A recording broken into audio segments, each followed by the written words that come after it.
This talk is going to present the concept of informational friction from philosopher Luciano Floridi and demonstrate its value in describing and perceiving the privacy implications of algorithmic systems. Currently, popular discourse and traditional theories of privacy do not fully account for the unique risks posed by predictive models, which are becoming more and more popular. Facebook is no stranger to criticism over their privacy practices, but this criticism often centers around issues like data breaches, hacks, and handling of personal information.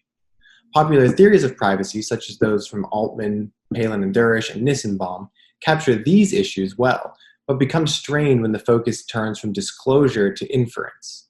This makes it difficult to fully describe the privacy impacts of Facebook's ad targeting algorithms, and also to account for the feelings of creepiness reported by users in studies.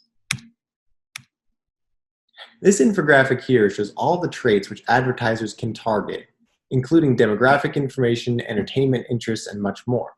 However, very few of these traits are provided directly by the users themselves. The rest are possible only because Facebook's algorithm can infer them from users' data. There then exists a disconnect between what people knowingly disclose and what machine learning algorithms can infer.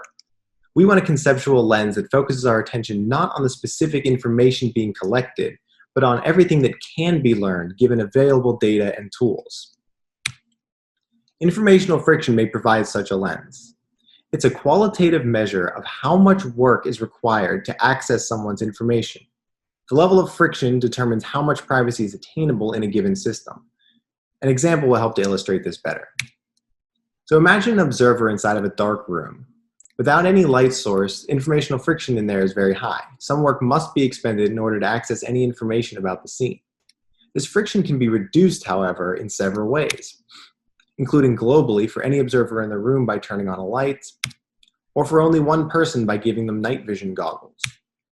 However, if an observer is visually impaired or is made to wear a blindfold, these solutions will have no effect on friction. Informational friction is affected by environmental, technological, and individual factors. All of these factors together determine how easily information flows within a system and how much additional work is required to access information that's currently inaccessible. We suggested the fundamental problem with Facebook's targeting algorithms is that they greatly reduce informational friction, limiting the privacy of its users. As an example of how little work is actually required, this study from 2018 recruited cannabis users despite Facebook not offering the option by targeting other categories which were believed to be correlated with that one. So the full picture of the information that Facebook can access on its users looks something like this. The two inner circles represent information that's explicitly disclosed and also traits that can be directly targeted through the ad system. However, as the last example demonstrated, much more information can be extracted and targeted through indirect methods, which is represented here by the gray circle. Finally, we must acknowledge the possibility of future methods to infer even more information than what's currently available. Our current methods are good at dealing with the first two types of data.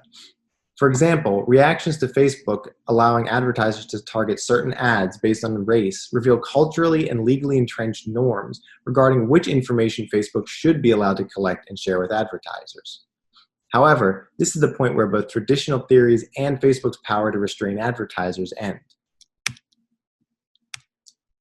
Writing after Facebook revised their policy to bar ethnicity for certain ad campaigns, Spiker et al. Demonstrate how malicious advertisers could still infer and target this trait through the use of indirect markers.